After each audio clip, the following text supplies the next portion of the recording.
নমস্কাৰ আপোনালোক সকলোকে পুনৰবাৰ স্বাগতম ননস্মাই মজিদ বন্ধুসকল পলকতে চাওক আজি সন্ধিয়াৰ 7টা গুৰুত্বপূৰ্ণ খবৰ। প্ৰথমটো খবৰ, আজি অসমৰ বাবে এক ঐতিহাসিক দিন। জাগিৰ ৰোডত সেমিকণ্ডাক্টৰ প্ৰকল্পৰ ভূমিপূজন কৰিলে মুখ্যমন্ত্ৰী হিমন্ত বিশ্ব শৰ্মাই। টাটা গ্ৰুপক 60 বছৰৰ বাবে লিজত দিছে 517.27 বিঘা ভূমি আৰু এই প্ৰকল্পৰ কাম সম্পূৰ্ণ হ'লে 27,000 নিবনুৱা যুৱক যুৱতীয়ে লাভ কৰিব কৰ্মসংস্থাপন। পৰৱৰ্তী খবৰ, চুবুৰীয়া ৰাষ্ট্ৰ বাংলাদেশত নিষিদ্ধ হ'ল ইনষ্টাগ্ৰাম, ইউটিউব, হোৱাটছআপ আৰু টিকটক। দেশখনত চলি থকা হিংসাত্মক পৰিস্থিতিৰ বাবে কালিৰ পৰা নিষিদ্ধ কৰা হৈছে এই এপকেইটা। পৰৱৰ্তী খবৰ, ৰাজ্যবাসীৰ বাবে মুখ্যমন্ত্ৰী হিমন্ত বিশ্ব শৰ্মাৰ 11টাকৈ ডাঙৰ ঘোষণা। ঝাৰখণ্ডৰ পৰা আহি 11টাকৈ বৃহৎ ঘোষণা মুখ্যমন্ত্ৰী ডক্টৰ হিমন্ত বিশ্ব শৰ্মাৰ। ৰাজ্যবাসীৰ বাবে মুখ্যমন্ত্ৰীৰ 11টা বৃহৎ ঘোষণা। ঝাৰখণ্ডৰ পৰা আহি নিশা এই ঘোষণা কৰিছে মুখ্যমন্ত্ৰীয়ে। কি ঘোষণা কৰিছে চাওঁ আহক। 2025 চনৰ বহাগ বিহুৰ পূৰ্বে মুকলি হ'ব নুনমাটি আৰু চানমাৰীৰ নিৰ্মীয়মান উৰণ সেতুৰ অংশ।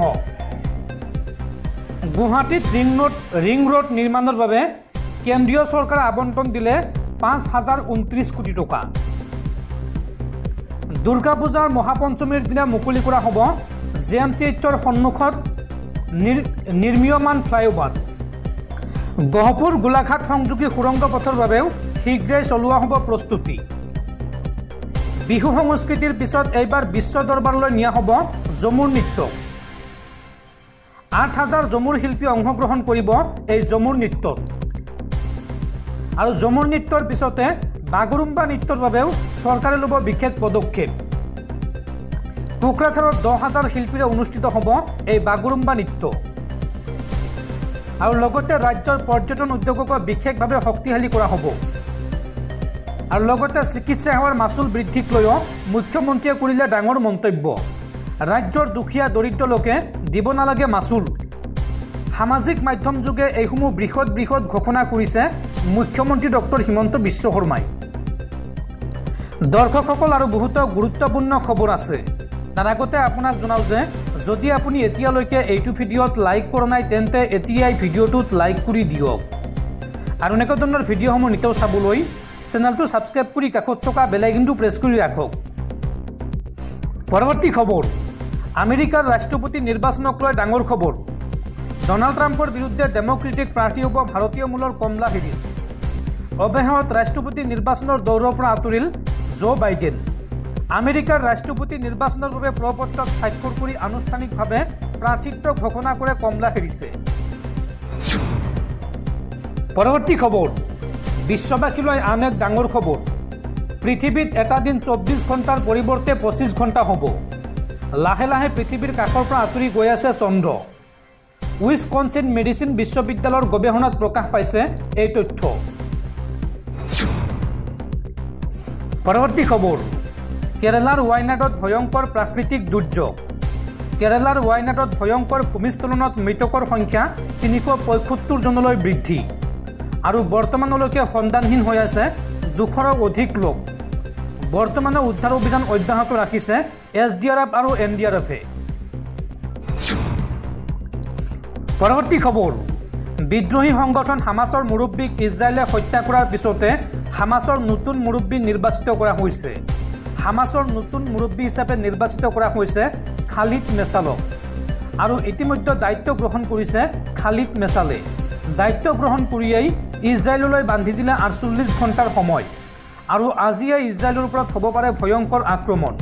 আৰু এই সন্দৰ্ভত বিশ্বৰ সকলো ইছলামিক দেশক একত্ৰিত হোৱাৰ আহ্বান খালিদ মেছালৰ। পৰৱৰ্তী খবৰ, আমেৰিকাৰ জনমূৰি আয়ৰ 1/4 পাবলৈ 75 বছৰ সময় লাগিব ভাৰতক। শেহতীয়াকৈ এই মন্তব্য কৰিছে বা এই তথ্য প্ৰকাশ কৰিছে বিশ্ব বেংকে। পৰৱৰ্তী খবৰ, দেশত পুনৰ সংঘটিত হৈছে এক ভয়ংকৰ পথ দুৰ্ঘটনা। এইবাৰ দ্ৰুতবেগী কণ্টেইনাৰে মহতিয়াই নিলে এখন 4চকীয়া বাহন। আৰু এই ভয়ংকৰ পথ দুৰ্ঘটনাত মৃত্যু হৈছে একে পৰিয়ালৰ 5জন লোকৰ। পুনৰ দেশ জোকাৰি যোৱা এক হৃদয় বিদাৰক ঘটনা সংঘটিত হৈছে। ভয়ংকৰ দুৰ্ঘটনাত একে পৰিয়ালৰ 5জন লোকৰ মৃত্যু হৈছে। দ্ৰুতবেগী কণ্টেইনাৰে মহতিয়াই নিলে এখন 4চকীয়া বাহন আৰু 4চকীয়া বাহনৰ ওপৰত উঠিল কণ্টেইনাৰখন। এই দুৰ্ঘটনাত একে পৰিয়ালৰ 5জন লোকৰ কৰুণ মৃত্যু হৈছে। 4চকীয়া বাহনত থকা জৈন পৰিয়ালৰ 5জনে হেৰুৱালে প্ৰাণ। প্ৰথমপি প্ৰাণ ৰক্ষা পৰিল 4চকীয়া বাহনখনৰ চালকজন। দুৰ্ঘটনাত আহত চালকজনক হাস্পতালত ভৰ্তি কৰোৱা হৈছে। মধ্যপ্ৰদেশৰ সাগৰ জিলাত সংঘটিত হৈছে এই শোকাবহ পথ দুৰ্ঘটনা আৰু দুৰ্ঘটনা সংঘটিত কৰা কণ্টেইনাৰখনৰ চালকজনে ইতিমধ্যে পলায়ন কৰিছে। পৰৱৰ্তী খবৰ, দেশবাসীলৈ ভাল খবৰ। ভাৰতৰ গ্ৰুপ কেপ্টেইন শুভাংশু শুক্লাক আন্তঃৰাষ্ট্ৰীয় মহাকাশ কেন্দ্ৰলৈ প্ৰেৰণ কৰিব নাছাই। যদি সকলো ঠিকে থাকে তেন্তে ভাৰতৰ গ্ৰুপ কেপ্টেইন শুভাংশু শুক্লাই আন্তঃৰাষ্ট্ৰীয় মহাকাশ কেন্দ্ৰ চমুকৈ ISSত ভৰি দিব। আমেৰিকাৰ মহাকাশ গৱেষণা সংস্থা নাছাই এই সিদ্ধান্ত গ্ৰহণ কৰিছে। শুকুৰবাৰে ভাৰতীয় মহাকাশ গৱেষণা সংস্থাই এক বিবৃতিত এই কথা প্ৰকাশ কৰিছে। এই সন্দৰ্ভত আগষ্ট মাহৰ প্ৰথম সপ্তাহৰ পৰা আৰম্ভ হ'বলৈ গৈ আছে প্ৰশিক্ষণ। বিবৃতিটোত কোৱা হৈছে যে ইছৰৰ হিউমেন স্পেচ ফ্লাইট চেণ্টাৰে এক্সিয়াম 4 মিছনৰ বাবে আমেৰিকাৰ এক্সিয়াম স্পেচৰ সৈতে স্পেচ ফ্লাইট এগ্ৰিমেণ্ট চমুকৈ SFত স্বাক্ষৰ কৰিছে। সেই অভিযানৰ পাইলট হিচাপে শুক্লাক নিৰ্বাচিত কৰা হৈছিল। বেকআপ মিছনৰ পাইলট হ'ব গ্ৰুপ কেপ্টেইন প্ৰশান্ত বালকৃষ্ণন নায়ৰ। পৰৱৰ্তী খবৰ, বিতৰ্কৰ পিছত অৱশেষত NTA ঘোষণা কৰিলে UGC নেট পৰীক্ষাৰ নতুন তাৰিখ। যদিও 18 জুনত সমগ্ৰ দেশতে UGC নেট পৰীক্ষা অনুষ্ঠিত হৈছিল, কিন্তু পৰীক্ষাৰ এদিন পিছতে প্ৰশ্নকাকত ফাদিল হোৱাৰ বাবে পৰীক্ষা বাতিল কৰা হৈছিল।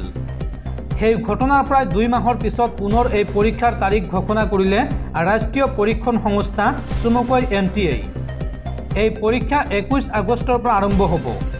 শুকুৰবাৰে NTA প্ৰকাশ কৰিছে UGC নেট পৰীক্ষাৰ বিশদ সময়সূচী, য'ত কোৱা হৈছে যে 21 আগষ্টৰ পৰা 4 ছেপ্টেম্বৰলৈকে সমগ্ৰ দেশতে UGC নেটৰ আয়োজন কৰা হ'ব। এই পৰীক্ষা কম্পিউটাৰ বা CBTৰ জৰিয়তে অনুষ্ঠিত হ'ব। পৰৱৰ্তী খবৰ, পেৰিছ অলিম্পিকৰ পৰা আহিলে বেয়া খবৰ। দুটাকৈ পদকজনী দেশবাসীক গৌৰৱান্বিত কৰা মনু ভাকৰ বঞ্চিত হ'ল 3য়টো পদকৰ পৰা। অলিম্পিকত ইতিহাস ৰচাৰ পৰা বঞ্চিত হ'ল মনু ভাকেৰ।